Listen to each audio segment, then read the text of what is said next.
And you've just heard Ben View, which is taken from the album Bass Culture, Alice Allen Live at Celtic Connections 2024. And I'm delighted to be joined by Alice Allen now. Hello, Alice. Hi, Ali. It's great to be here. It's lovely to chat to you. I'm so pleased to speak to you because that gig wasn't just one of my favourites of Celtic Connections this year, but one of my favourites of the year. It was such a kind of special gig. We'll speak about it in a moment. But before that, I wanted to ask why the album's called Bass Culture, because it's not what people might expect. Yeah, it's a great question. I'll try not to. I had to say it's on the gig as well. I'll try not to spend an hour now giving you a thesis on it. But yeah, it's a great question. So, bass culture. Actually, the namesake was a project that I was involved in way back a few years ago. That was primarily through Glasgow University, and it was a project that went through hundreds of tunes from collected editions from about 250 years ago, golden age of fiddle music, so sort of 1780, that kind of time. And it essentially was looking at all of these tunes that were published with a bass line, and that was kind of like the convention of the time, was that the melody would always come with a bass line. Sometimes it was really simple, but that was really like the kind of convention. And nowadays, the similar convention is that we get tunes with chords published. Yeah. So that's kind of the modern equivalent. And that it totally piqued my interest because I grew up in Banchory, home of Scott Skinner, of course. And I found out that he was originally a cello player. We all know him as this great fiddle player. Mm-hmm. So I grew up knowing this and being in Banchory, surrounded by this amazing kind of Northeast fiddle tradition, amazing Strathspey Reel societies and things. And then every summer I would go over to the Isle of Skye and learn from Alistair Fraser and Natalie Haas, Right. who talked about the role that the cello had kind of as the dance band of choice around that time.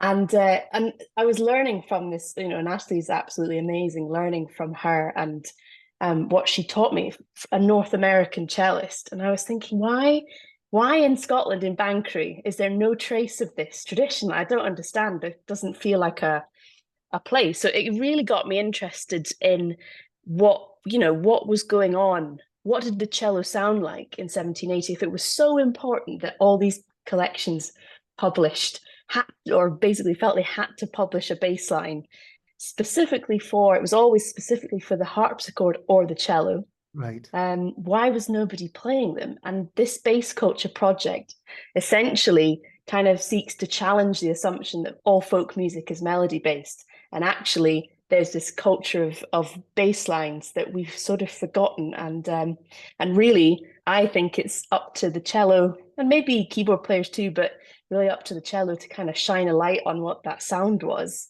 So it's the music that I've written it's pretty forward leaning, as you'll hear, but there's a huge nod back to what was going on all those years ago and what the cello did in Scottish traditional music.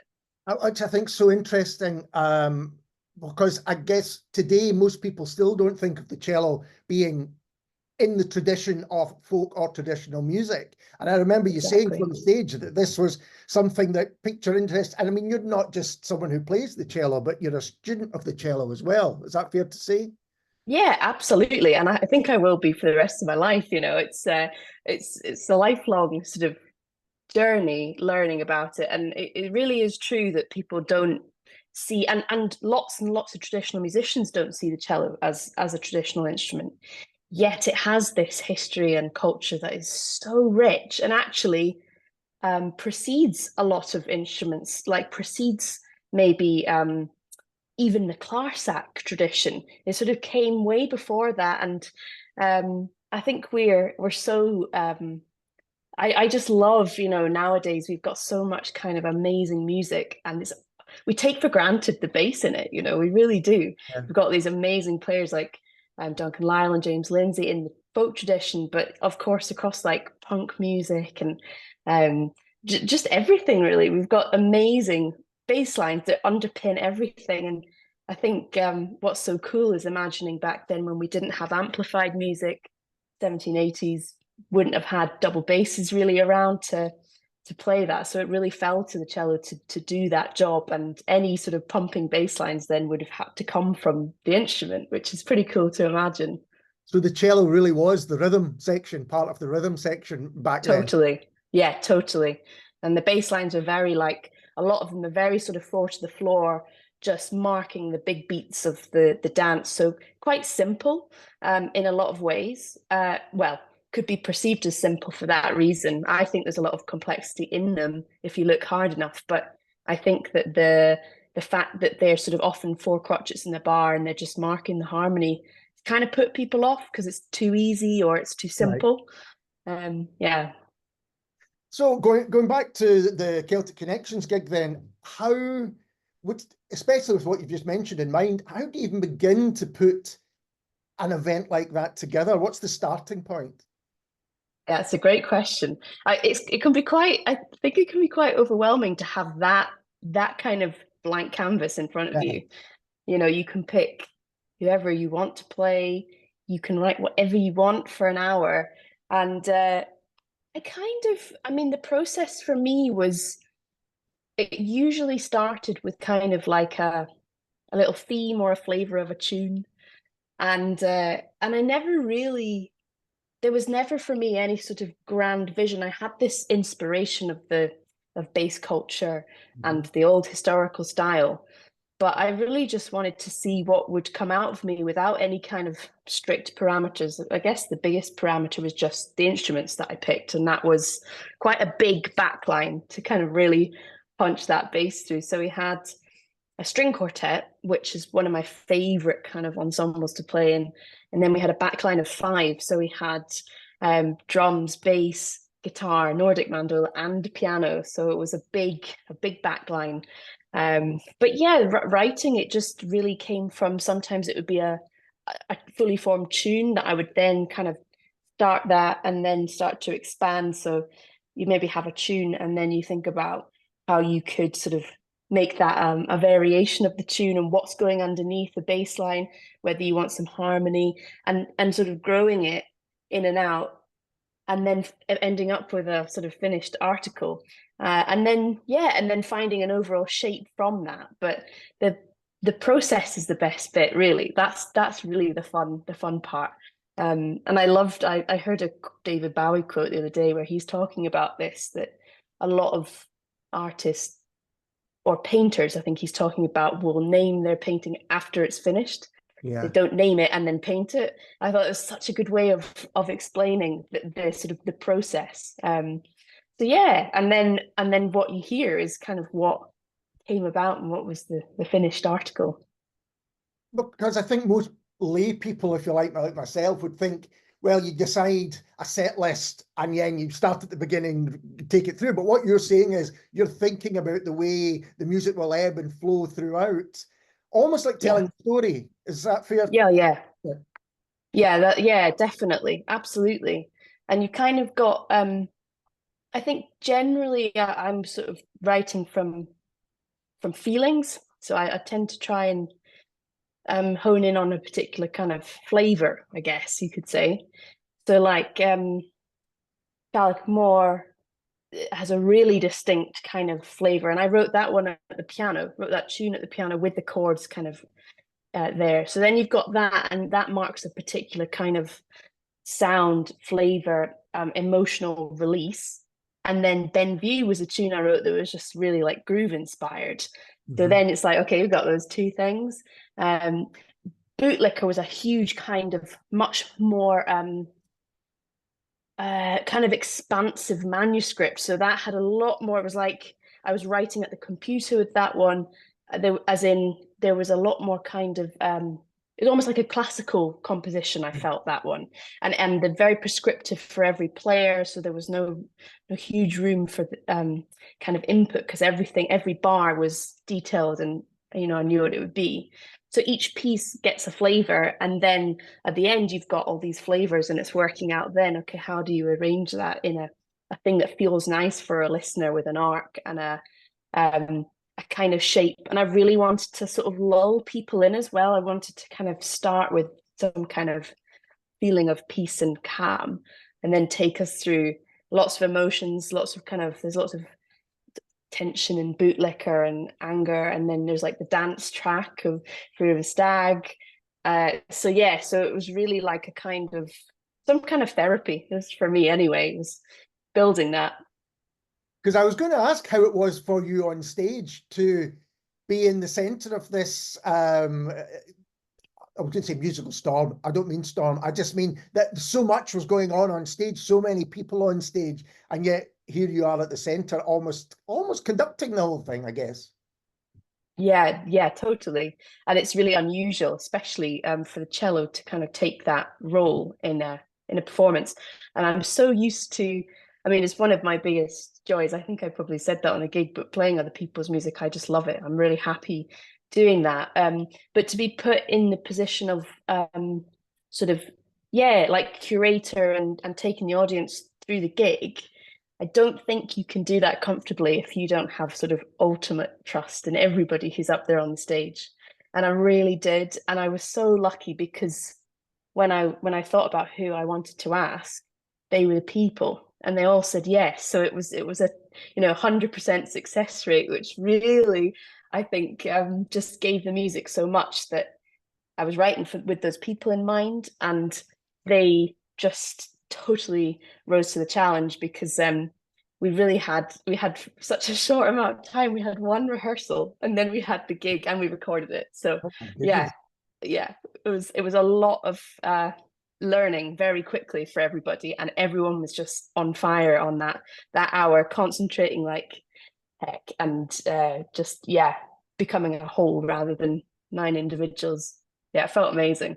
Because it was a real super group you managed to put together. Everyone was, quite a well-known musician in the field and even outside, some of them, maybe talk about some of the other people that were involved.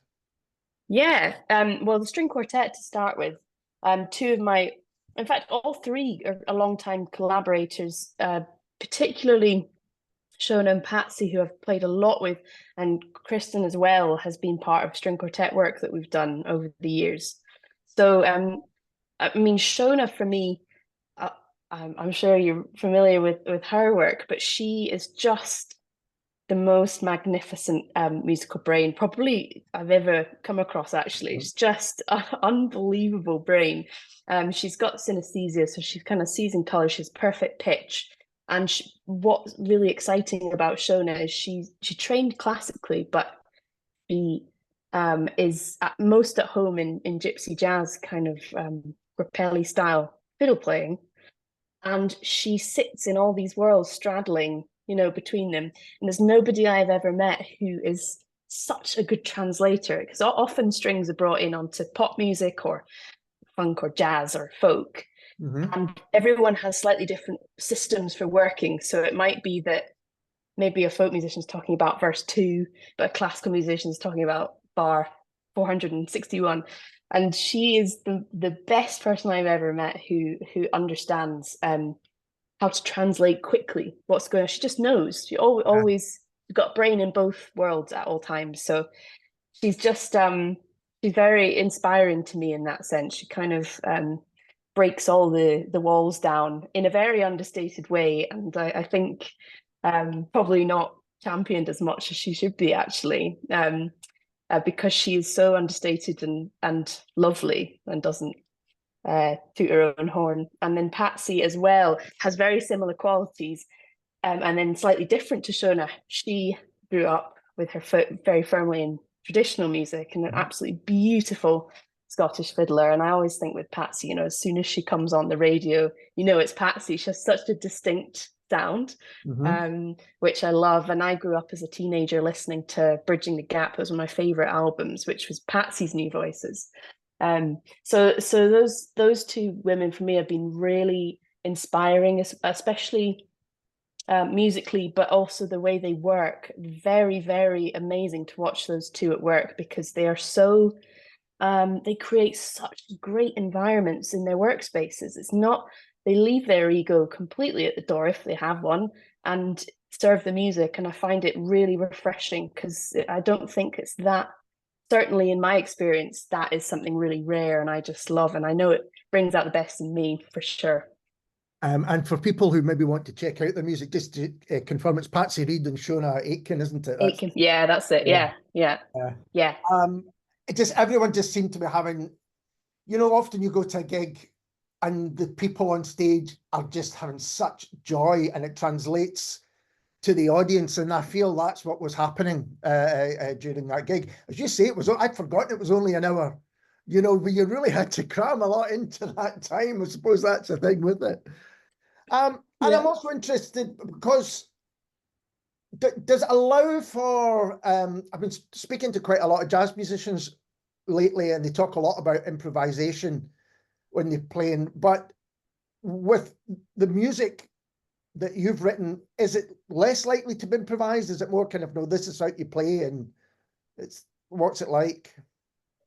There's little moments of pure improvisation which were given to Shona. So I think it's Benview, Madeline's and Sam's, she breaks free in a few moments and does the most amazing solos. Again, it's just like, it's recorded one take wonder. There's no editing. There's no, oh, I like that solo the best. And I just listen back and think, wow, she absolutely nailed those solos. And so that was pure jazz, type improv. That was just seat of the pants, and in the moment, that's what she was feeling at the time.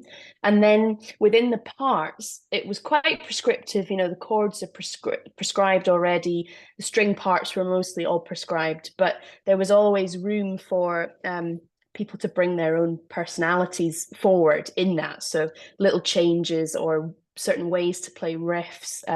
You give anything to Duncan and he makes it like 100 times more cool.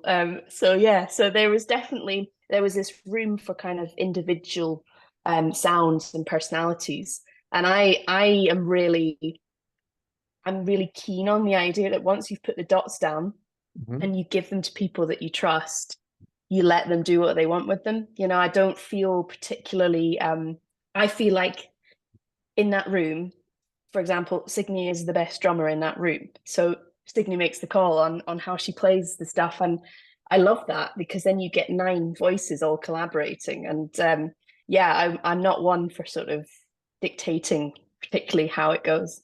Yeah, you're not like James Brown, who famously used to fine his musicians if they didn't get it exactly right. I think the best live albums really capture the essence of the night or the afternoon themselves, which this really does. And I think that's partly because you leave quite a lot of the crowd noise in there. Was that a deliberate decision?